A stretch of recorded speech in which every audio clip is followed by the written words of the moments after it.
Students, welcome to second video lecture of topic work energy and power.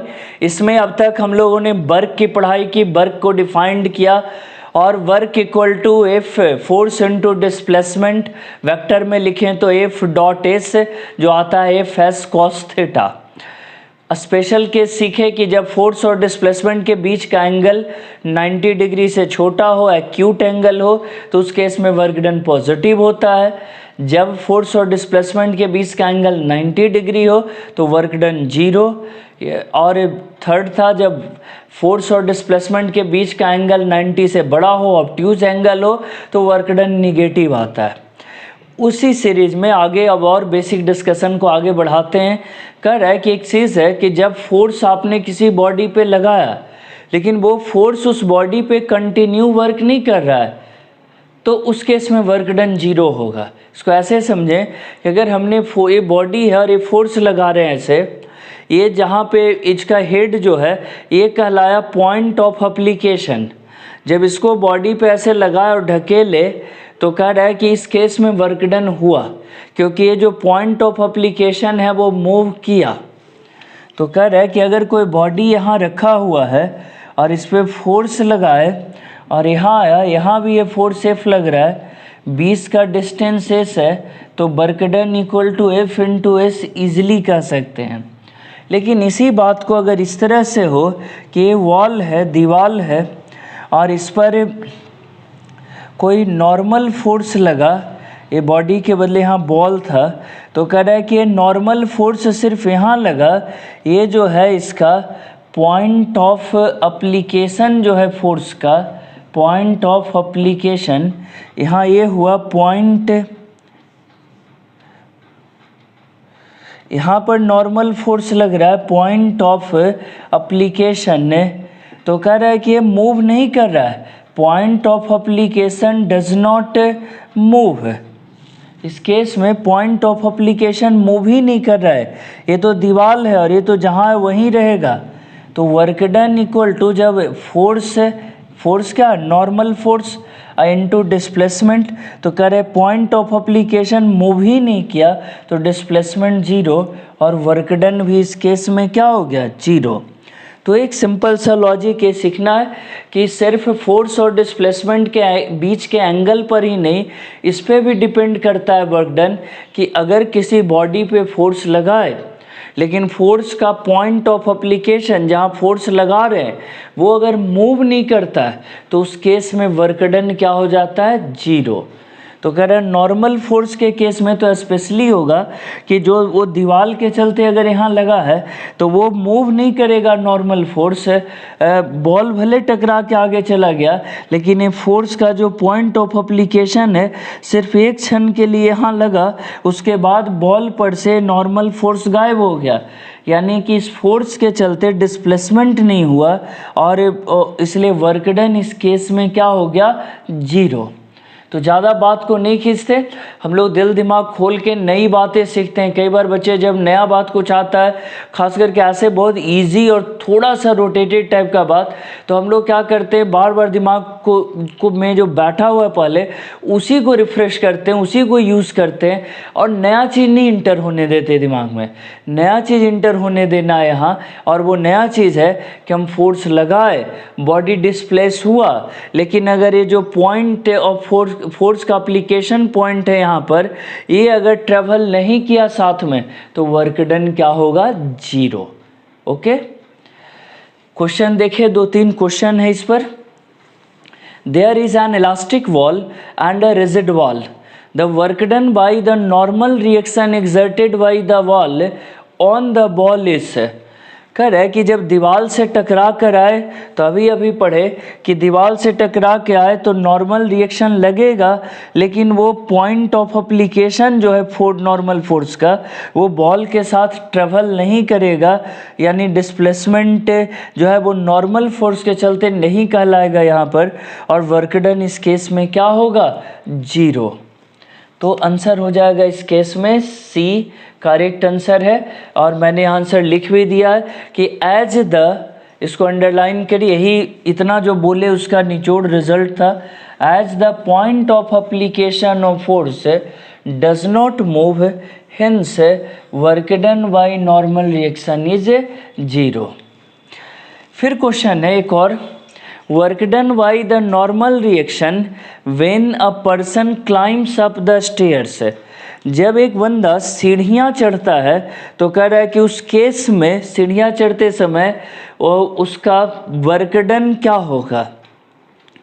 कह रहा है कि जब वो सीढ़ी चढ़ता है तो उस केस में सीढ़ी पे जैसे ही वो पैर रखता है तो कोई डिस्प्लेसमेंट नहीं होता, उसमें सीढ़ी में कोई डिस्प्लेसमेंट नहीं होता, इसीलिए वहाँ भी वर्क डन क्या कहलाएगा, इस केस में भी वर्क डन कहलाएगा 0। सेम रीजन कि as the point of application of force does not move, सीढ़ी पे पैर रखते हैं कोई डिस्प्लेसमेंट नहीं होता वहाँ पर, सीढ़ी में वो रिजिड है जैसा वैसा रहता है, और जब फोर्स लगाए और उसके चलते डिस्प्लेसमेंट हुआ ही नहीं तो वर्क डन नहीं होगा। तो ये भी लिखे, work done bye static friction force when a person starts running. जब कोई व्यक्ति चलना शुरू करता है तो भी उसको चलने के लिए आगे की ओर फोर्स जो मिलता है वो फ्रिक्शन फोर्स मिलता है जो उसके पैर और ज़मीन के बीच में लगता है। लेकिन इसमें जब आदमी जो ज़मीन फोर्स लगाता है पैर पे ऊपर की ओर तो कह रहा है वहाँ पर उस नॉर्मल फोर्स के चलते कोई डिस्प्लेसमेंट नहीं होता, इसीलिए वहाँ भी वर्क डन क्या हो जाएगा, यहाँ भी वर्क डन हो जाएगा 0।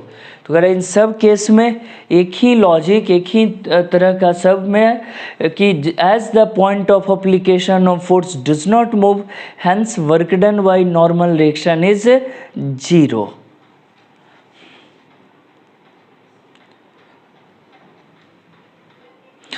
एक आसान सा क्वेश्चन है, a particle is displaced from point A12 to B34 by applying force F equal to 2I plus 3J, then find work done by F। कह रहा है कि इस केस में दो पोजीशन दिया हुआ है, अगर ऐसे दर्शा दें, एक पॉइंट है A12 और दूसरा पॉइंट है B कितना 34, B है 34। वेक्टर के अनुसार ये जो डिस्प्लेसमेंट हुआ A से B तक जाने में, तो ये displacement A B equal to कितना होना चाहिए था।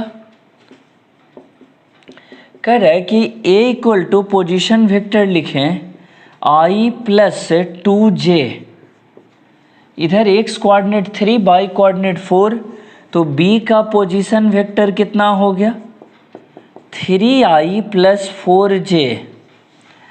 ए B equal to O B minus O A, position vector of B minus position vector of A, 3 minus I 2I और 4J माइनस 2J हो गया 2J। ए बी निकल गया, force दिया हुआ F इक्वल टू है ये दो direct 2I plus 3J। A B कितना है, डिस्प्लेसमेंट वेक्टर है 2I प्लस 2J। अब वर्क डन इक्वल टू पढ़े थे F dot S, force dot displacement, लिख दिए 2I 3J dot 2I plus 2J, आ गया निकल कर 4 और प्लस 6 इक्वल टू 10 यूनिट। कह रहा है इस केस में वर्क डन कितना आ गया निकल कर के 10 यूनिट आ गया। क्वेश्चन जो गिवन था उसके अकॉर्डिंग 10 यूनिट आंसर होगा। जब पोजीशन वेक्टर के रूप में दिया हुआ रहे तो सबसे पहले उन पोजीशन वेक्टर का यूज़ करके डिस्प्लेसमेंट वेक्टर ए बी निकाल लेते हैं। ओ ए ओ बी ये दोनों क्या है, कह रहे ये दोनों है पोजीशन वेक्टर, पोजीशन वेक्टर। लेकिन अगर ए बी की बात करें, ए बी क्या है, तो ए बी है डिस्प्लेसमेंट वेक्टर है। तो कह रहे पोजीशन वेक्टर से पहले डिस्प्लेसमेंट वेक्टर निकाल लेते हैं, फोर्स दिया हुआ ही था, work done equal to F dot S कर दिए, बन गया।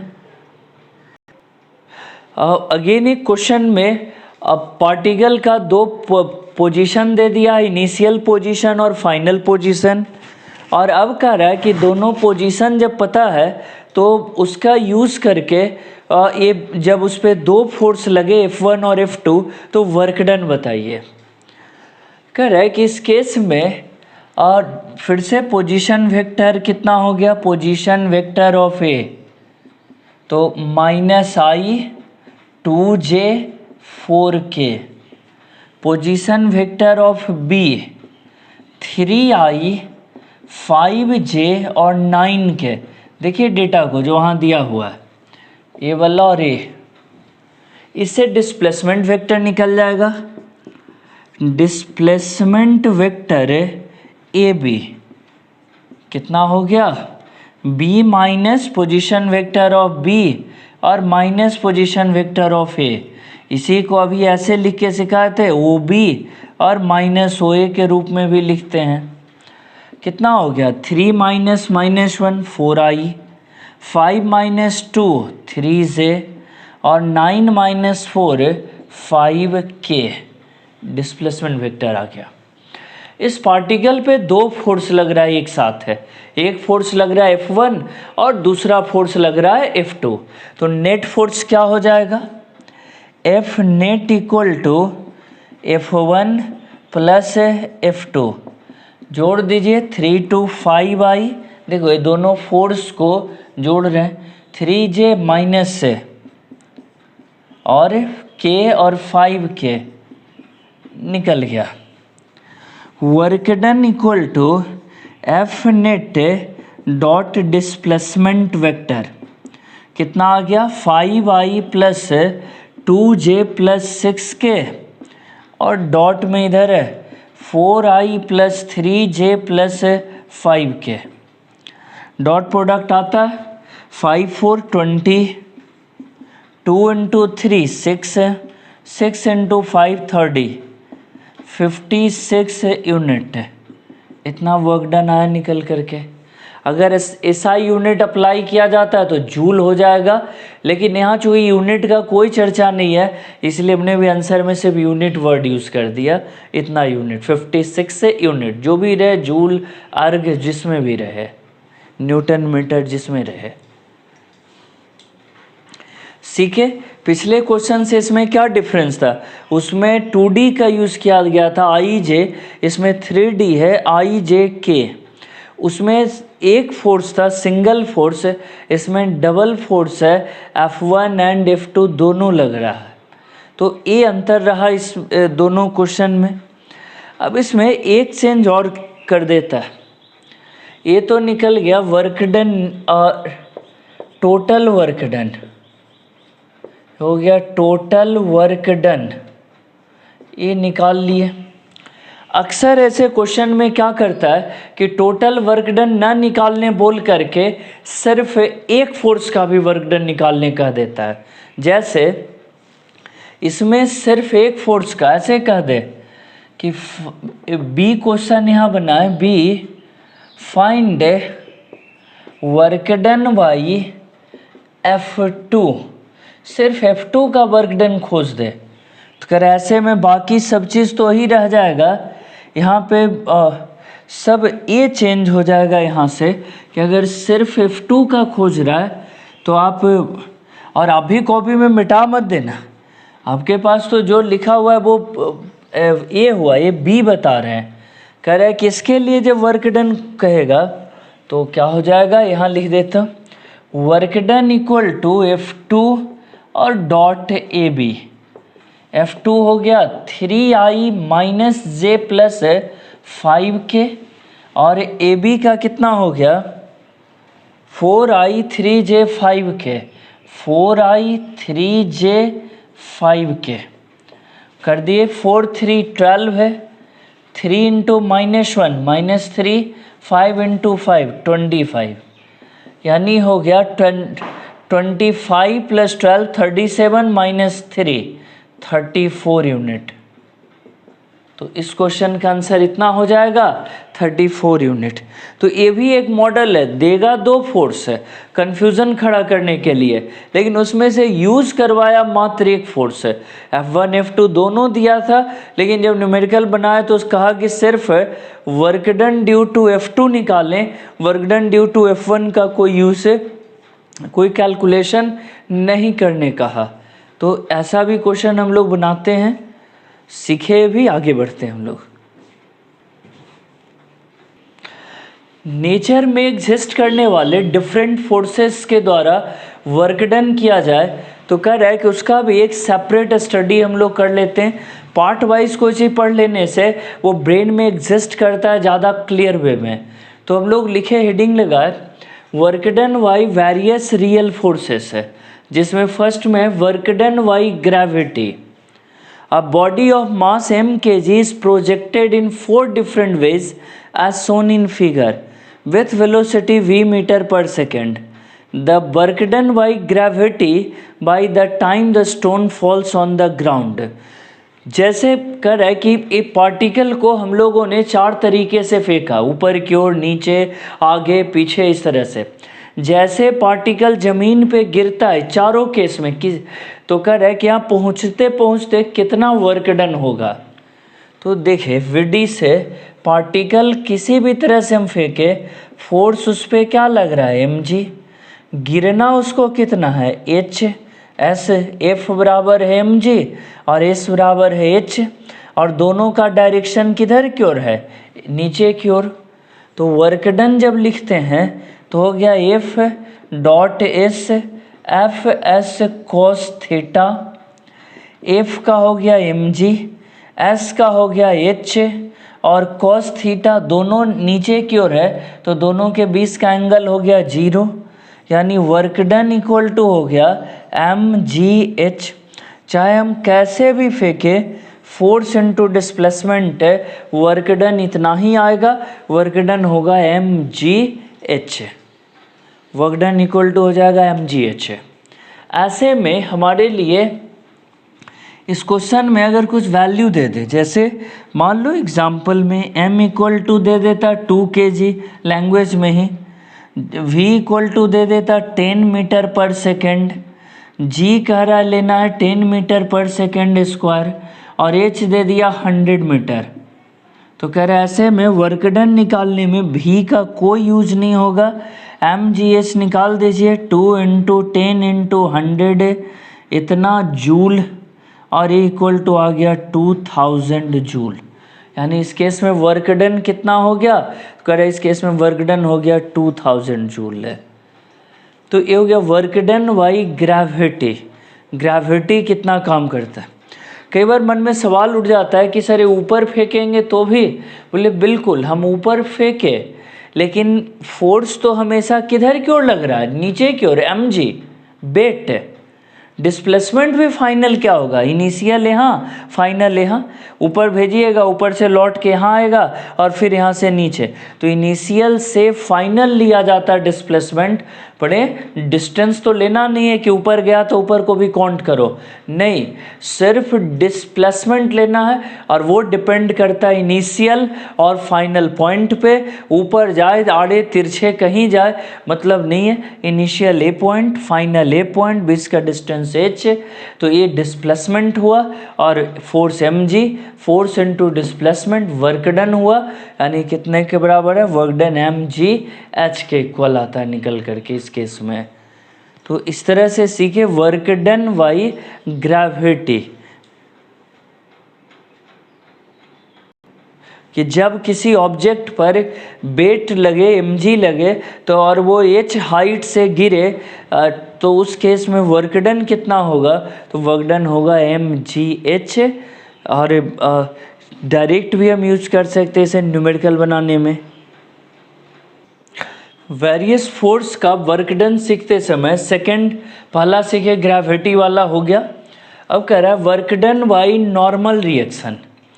नॉर्मल रिएक्शन, तो अगर नॉर्मल रिएक्शन दीवार का हो या हम ज़मीन पे खड़े हैं उसका हो या सीढ़ी का पढ़े थे आज शुरुआत में, तो उस केस में तो वर्क डन 0 हो जाता है एवरी केस में, क्योंकि उस केस में point of application of normal force जो है वो पॉइंट मूव नहीं करता, डिस्प्लेसमेंट 0 होता है हर बार।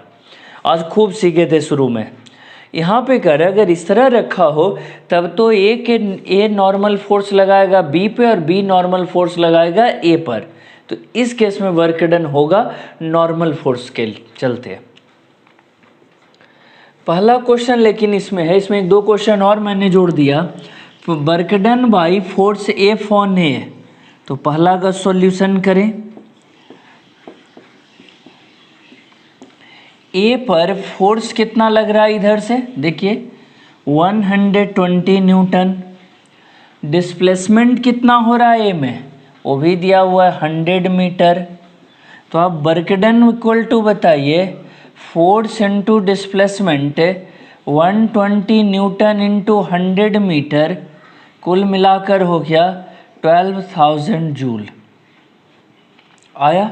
तो ये तो बड़ा सिंपल था फोर्स इनटू डिस्प्लेसमेंट, लेकिन ये जानबूझ के बताया गया क्योंकि बच्चे अगर इस तरह का फिगर का सिचुएशन आए तो सोचने लग जाते हैं कि फोर्स एफ लगा उसके चलते बी भी चला ये भी चला, तो वर्क डन निकालते समय ए और बी दोनों को कंसिडर करें। बोले नहीं, अगर फोर्स एफ ए पर लग रहा है, ए का डिस्प्लेसमेंट 100 मीटर है, तो वर्क डन सिर्फ इससे निकल जाएगा और कुछ नहीं करना है।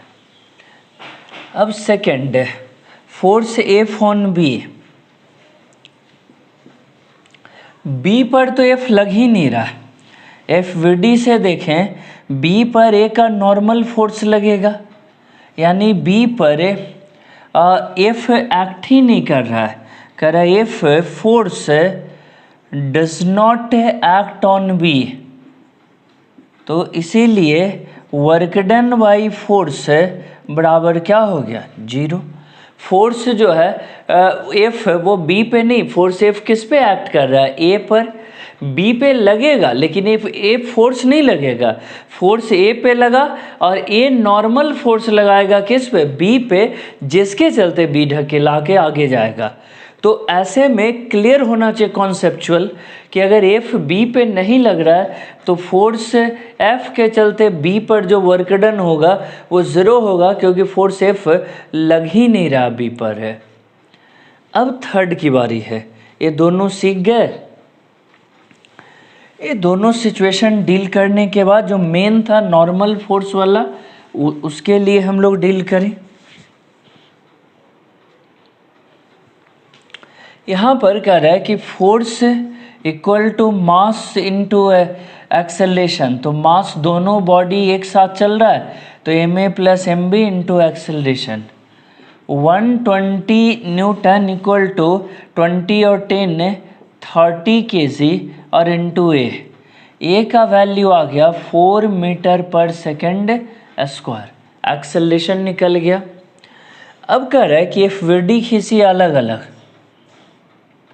ए लिए आगे से फोर्स लगा F equal to 120 newton, B जो है यहीं पे समझना, वो कॉन्टैक्ट फोर्स पढ़ा है खूब अच्छे से कि जब ए और बी कॉन्टैक्ट में है तो बी ए पर फोर्स लगाएगा नॉर्मल, ए लगाया, और ए किस पे लगाएगा बी पर नॉर्मल फोर्स है, ए बी है, और यही नॉर्मल फोर्स जो है वो बी को एक्सेलरेशन देगा, ये जो नॉर्मल फोर्स है वही बी को एक्सेलरेशन देगा। तो n का वैल्यू देखो, अब n इक्वल टू मास, किसका मास है बी का, और into acceleration, n equal to mass B का हो गया 10 kg और एक्सेलरेशन, दोनों बॉडी कंबाइंड ही चल रहा था ये वाला, तो जब कंबाइंड ही चल रहा है तो एक्सेलरेशन कितना हो गया 4 मीटर पर सेकेंड स्क्वायर, यानी कुल मिलाकर 40 न्यूटन का नॉर्मल फोर्स लगा। एन कहें या आर कहते हैं इसे, नॉर्मल रिएक्शन एन या आर भी कहते हैं। तो कह रहा है कि नॉर्मल रिएक्शन कितने के बराबर आ गया, वो 40 न्यूटन के बराबर। अब पूछ रहा है work done by normal force on A, इस सी का 2 कैटेगरी बंट जाएगा, एक हो जाएगा work done by normal force on B, normal force on B. Normal force तो निकल ही गया, नॉर्मल फोर्स एन निकाल लिए, वही ए पर भी लग रहा है बी पर भी लग रहा है। वर्क डन इक्वल टू हो गया नॉर्मल फोर्स और इनटू डिस्प्लेसमेंट है, आर से इसको लिखते हैं इनटू डिस्प्लेसमेंट। आर है 40 न्यूटन और डिस्प्लेसमेंट कितना है, डिस्प्लेसमेंट है 100 मीटर दिया हुआ। कुल मिलाकर हो गया 4000 जूल। यही काम अब इधर करें, work done by normal force on A. अगर ए की बात की जाए, ए पर नॉर्मल फोर्स कितना होगा, तो ए पर वर्क डन इक्वल टू हो जाएगा आर इंटू डिस्प्लेसमेंट। फिर से अब देखो, जब r इंटू डिस्प्लेसमेंट इसमें लिखे थे तो इसको और थोड़ा टेक्निकली लिखना चाहिए था, r डॉट एस करते तो हो जाता फॉर्मूला आर एस कॉस 0, दोनों सेम डायरेक्शन में था, 40 गुने एस का 100 और बराबर 4000 जूल। लेकिन जब यहाँ करेंगे, देखो ए पर नॉर्मल रिएक्शन इस डायरेक्शन में लग रहा है और डिस्प्लेसमेंट आगे की ओर हो रहा है, तो दोनों के बीच 180 डिग्री। देखो एन लग रहा है इस डायरेक्शन में, डिस्प्लेसमेंट आगे होगा, तो आर हो गया कितना 40 न्यूटन, पहले लिखी दे अच्छे से, आर डॉट एस, तो आर एस कॉस 180 डिग्री हो जाएगा इसमें, आर का वैल्यू 40 और एस का हो गया 100 मीटर, कॉस 180 का -1, -4000 जूल है।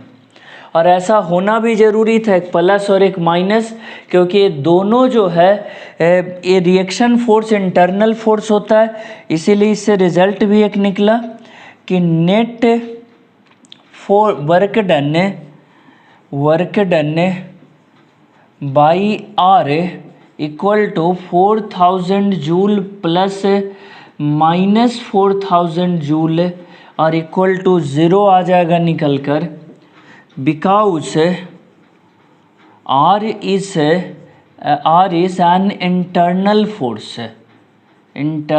फोर्स, और इसीलिए उसका वर्क डन भी क्या हो गया, 0 हो गया, इंटरनल फोर्स का वर्क डन 0।